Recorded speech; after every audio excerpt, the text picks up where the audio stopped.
नमस्कार, स्वागत है आपका अपना चैनल राज सिंह क्लासेस में। तो पिछले वीडियो में हम लोग क्लास 12 पॉलिटिकल साइंस के सेकेंड चैप्टर द्विध्रुवीयता को स्टार्ट किए थे और उसमें जो है 20 क्वेश्चंस तक जो हम लोग कर लिए थे। आज जो हम लोग 21 यानी 21 नंबर क्वेश्चन से आगे के क्वेश्चंस को देखेंगे, जो कि आने वाले एग्जामिनेशन पॉइंट ऑफ व्यू से आपका काफ़ी इंपॉर्टेंट है। तो चलिए स्टार्ट करते हैं और देखते हैं सबसे यहाँ पे आज के लिए पहला यानी 21 नंबर क्वेश्चंस को। 1917 में रूस में समाजवादी राज्य की स्थापना किसने की थी? और ये क्वेश्चन आपका 2016 और 17 दो बार पूछा गया है। तो बिल्कुल आप लोग को जो है स्टार मार्क करके रखना है और इसे याद कर लेना है। और इसका सही आंसर जो है वो है आपका ऑप्शन सी यानी लेनिन ने। यानी 1917 में रूस में समाजवादी राज्य की स्थापना किसने की थी? तो वो क्या हो जाएगा? लेनिन ने। बिल्कुल याद रखना आप लोग को, ऑप्शन सी जो होगा बिल्कुल यहाँ पे करेक्ट होगा। अगला देखिए 22 नंबर सवाल, सोवियत गुट से सबसे पहले कौन सा देश अलग हुआ था?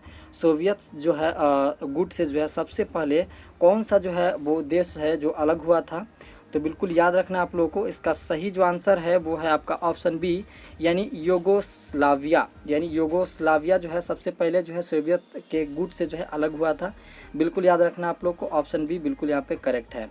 अगला देखेंगे 23 नंबर सवाल को, पोलैंड में सॉलिडेरिटी आंदोलन का नेतृत्व किसने किया था? पोलैंड में सॉलिडेरिटी का आंदोलन जो है किसने किया था? तो उस शख्स का नाम बताना आप लोगों को। तो इसका सही आंसर जो है वो है आप लोगों का ऑप्शन ए यानी लेच वेलेसा। लेच वेलेसा ने जो है आपका पोलैंड के सॉलिडेरिटी का आंदोलन का जो है नेतृत्व किया था। तो ऑप्शन ए जो होगा बिल्कुल यहाँ पे करेक्ट हो जाएगा। बिल्कुल याद रखना आप लोगों को। अगला देखिए 24 नंबर सवाल क्या कह रहा है, स्वतंत्र राज्यों के राष्ट्रकुल की स्थापना किसने की? स्वतंत्र राज्यों के राष्ट्रकुल की स्थापना किसने की? और इसका सही आंसर हो जाएगा वो हो जाएगा ऑप्शन सी यानी एल्टसीन ने। किसने की थी? एल्टसीन ने। तो सॉरी यहाँ पे एल्टसीन ने की थी। बिल्कुल उच्चारण में थोड़ा सा जो मिस्टेक हुआ था। तो यहाँ पे आप लोग को याद रखना है ऑप्शन सी एल्टसीन बिल्कुल इसका करेक्ट आंसर है। अगला देखिए 25 नंबर सवाल क्या कह रहा है, भारत व पाकिस्तान के बीच ताशकंद का समझौता कराने में किस सोवियत नेता ने महत्वपूर्ण भूमिका निभाई थी? तो बिल्कुल याद रखना आप लोगों को। इसका सही आंसर जो है वो है आपका ऑप्शन सी यानी कौसिगिन ने। किसने? कौसिगिन ने जो है वो मुख्य भूमिका निभाई थी। तो बिल्कुल याद रखना आप लोगों को। अगला देखिए 26 नंबर सवाल, दूसरी दुनिया के देशों में किस प्रकार के देश आते हैं? दूसरी दुनिया के देशों में किस प्रकार के देश आते हैं? और ये भी क्वेश्चन आपका 15 में पूछा गया है। तो स्टार लगा लीजिएगा और इसे याद कर लीजिएगा। और तो इसका सही आंसर जो है वो है आपका ऑप्शन डी यानी साम्यवादी देश। कौन सा देश? साम्यवादी देश जो है आपका दूसरी दुनिया के देशों में आती है। तो बिल्कुल याद रखना आप लोग को। अगला देखिए 27 नंबर सवाल, और ये भी सवाल जो है काफ़ी इंपॉर्टेंट है चूँकि ये भी 2015 में पूछा गया हुआ सवाल है। देखिए क्या कह रहा है, ग्लासनास्ट व पेरिस्ट्रोइका के मंत्र किसने दिया? ग्लासनास्ट और पेरिस्ट्रोइका का जो है मंत्र किसने दिया? तो बिल्कुल याद रखना आप लोगों को। इसका सही आंसर जो है वो आपका गोर्बाचेव ने दिया था। किसने दिया था? गोर्बाचेव ने दिया था। तो बिल्कुल याद रखना आप लोग को, ऑप्शन डी जो होगा बिल्कुल इसका करेक्ट हो जाएगा। अगला देखिए 28 नंबर सवाल, किसने सामरिक भागीदारी का सुझाव रखा? किसने सामरिक भागीदारी का सुझाव रखा?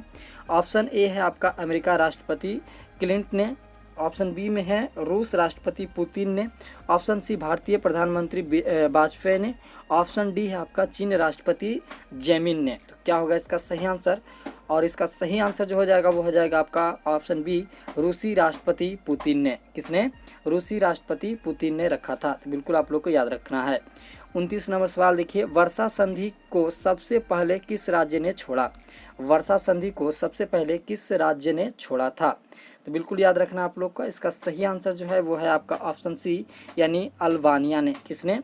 अल्बानिया ने जो है सबसे पहले छोड़ा था। तो बिल्कुल याद रखना आप लोग को। अगला देखिए 30 नंबर सवाल क्या कह रहा है, 1975 में यूरोप में सुरक्षा व सहयोग सम्मेलन कहाँ हुआ? 1975 में यूरोप में सुरक्षा व सहयोग सम्मेलन कहाँ हुआ था? ऑप्शन ए है आपका लंदन में। ऑप्शन बी है आपका पेरिस में। ऑप्शन सी मॉस्को में। ऑप्शन डी हेलसिंकी में। तो क्या होगा इसका सही आंसर? तो सही आंसर जो होगा वो आपका ऑप्शन डी हो जाएगा यानी हेलसिंकी यहाँ पे बिल्कुल करेक्ट हो रहा है। ऑप्शन डी बिल्कुल यहाँ पे सही है। अगला देखिए 31 नंबर सवाल, संघाई सहयोग संगठन में कितने देश शामिल हैं? संघाई सहयोग संगठन में कितने देश शामिल हैं? तो बिल्कुल याद रखना है आप लोग को। इसमें जो है संघाई सहयोग संगठन में कुल जो है 6 देश शामिल है, तो बिल्कुल याद रखना आप लोग को, ऑप्शन सी बिल्कुल इसका करेक्ट है। अगला देखिए 32 नंबर सवाल, पूर्व साम्यवादी देशों ने कौन सी व्यवस्था अपनाई? पूर्व साम्यवादी देशों ने कौन सी व्यवस्था अपनाई? बिल्कुल याद रखना आप लोग को, इसका सही आंसर ऑप्शन सी है, उदारवादी का। कौन सा? उदारवादी का। तो बिल्कुल आप लोग को याद रखना है, ऑप्शन सी यहाँ पे करेक्ट हो रहा है। नेक्स्ट क्वेश्चन देखेंगे और काफ़ी इंपॉर्टेंट सवाल है, और ये जो है आपका 2015 में पूछा गया सवाल है। 33 नंबर सवाल देखिए, द्वैध्रुवीयता का क्या अर्थ होता है?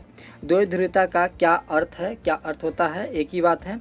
ऑप्शन ए में है आपका अमेरिका का प्रभुत्व, ऑप्शन बी में है सोवियत संघ का प्रभुत्व, ऑप्शन सी में है अमेरिका व सोवियत संघ का प्रतिद्वंदी प्रभुत्व, ऑप्शन डी में है सोवियत संघ व चीन का प्रभुत्व। तो इसका सही आंसर की बात करें तो सही आंसर जो है वो आपका ऑप्शन सी, यानी अमेरिका व सोवियत संघ का प्रतिद्वंदी प्रभुत्व। तो बिल्कुल इसका सही आंसर ऑप्शन सी बिल्कुल यहाँ पे करेक्ट है। अगला देखिए 34 नंबर सवाल क्या कह रहा है, द्विध्रुवीय विश्व व्यवस्था में पूर्वी गठबंधन का नेतृत्व किसने किया था? द्विध्रुवीय विश्व व्यवस्था में पूर्वी गठबंधन का नेतृत्व किसने किया था? ऑप्शन ए ग्रेट ब्रिटेन ने, option B France, option C America, option D Soviet संघ। और इसका सही आंसर जो होगा वो होगा ऑप्शन डी, यानी सोवियत संघ ने। ओके, बिल्कुल आगे बढ़ेंगे और 35 नंबर सवाल को देखेंगे, निम्नलिखित में से कौन एक शीत युद्ध की समाप्ति का परिणाम नहीं है? ऑप्शन ए है द्विध्रुव विश्व व्यवस्था का उदय, ऑप्शन बी है अमेरिका और सोवियत संघ के बीच वैचारिक युद्ध की समाप्ति, ऑप्शन सी है CSI का जन्म, ऑप्शन डी है भारत और पाकिस्तान द्वारा परमाणु परीक्षण। और इसका सही आंसर जो होगा वो हो जाएगा ऑप्शन डी, यानी भारत और पाकिस्तान द्वारा परमाणु परीक्षण। ऑप्शन डी बिल्कुल यहाँ पे करेक्ट हो जाएगा। अगला देखिए 36 नंबर सवाल, निम्नलिखित में कौन नाटो का सदस्य नहीं है? निम्नलिखित में से कौन नाटो का सदस्य नहीं है? Option A Bharat, option B Britain, option C France, option D Germany. और इसका सही आंसर जो होगा वो हो जाएगा ऑप्शन ए, यानी भारत। आगे देखिए 37 नंबर सवाल क्या है, निम्नलिखित में से कौन सा एक देश नाटो का सदस्य है? निम्नलिखित में से कौन सा एक देश नाटो का सदस्य है? तो ऑप्शन ए है आपका चीन, ऑप्शन बी है रूस, ऑप्शन सी है भारत, ऑप्शन डी है ब्रिटेन। और इसका सही आंसर जो होगा वो होगा ऑप्शन डी, यानी ब्रिटेन। आगे देखेंगे 38 नंबर सवाल, निम्नलिखित में से कौन एक सोवियत संघ के विखंडन का परिणाम नहीं है? ऑप्शन ए CIS का जन्म, ऑप्शन बी अमेरिका व सोवियत संघ के बीच वैचारिक युद्ध की समाप्ति, ऑप्शन सी शीत युद्ध के समाप्त, ऑप्शन डी मध्य पूर्व में संकट। और इसका सही आंसर जो होगा वो हो जाएगा आपका ऑप्शन डी, मध्य पूर्व में संकट। आगे बढ़ेंगे 39 यानी 39 नंबर क्वेश्चन को देखेंगे, 1991 में सोवियत संघ के विघटन का उपरांत कौन सा देश महाशक्ति के रूप में उभरा? 1991 में सोवियत संघ के विघटन के उपरांत कौन सा देश महाशक्ति के रूप में उभरा? तो बिल्कुल याद रखना आप लोग को, ऑप्शन सी इसका बिल्कुल करेक्ट है, यानी अमेरिका। ओके, बिल्कुल याद रखना आप लोगों को। 40 नंबर सवाल देखेंगे, सोवियत संघ के अंतिम राष्ट्रपति कौन थे? सोवियत संघ के अंतिम राष्ट्रपति कौन थे? और इसका सही आंसर जो होगा वो हो जाएगा आपका ऑप्शन सी, मिखाइल गोर्बाचेव। कौन होगा? मिखाइल गोर्बाचेव जो होगा बिल्कुल इसका सही आंसर होगा।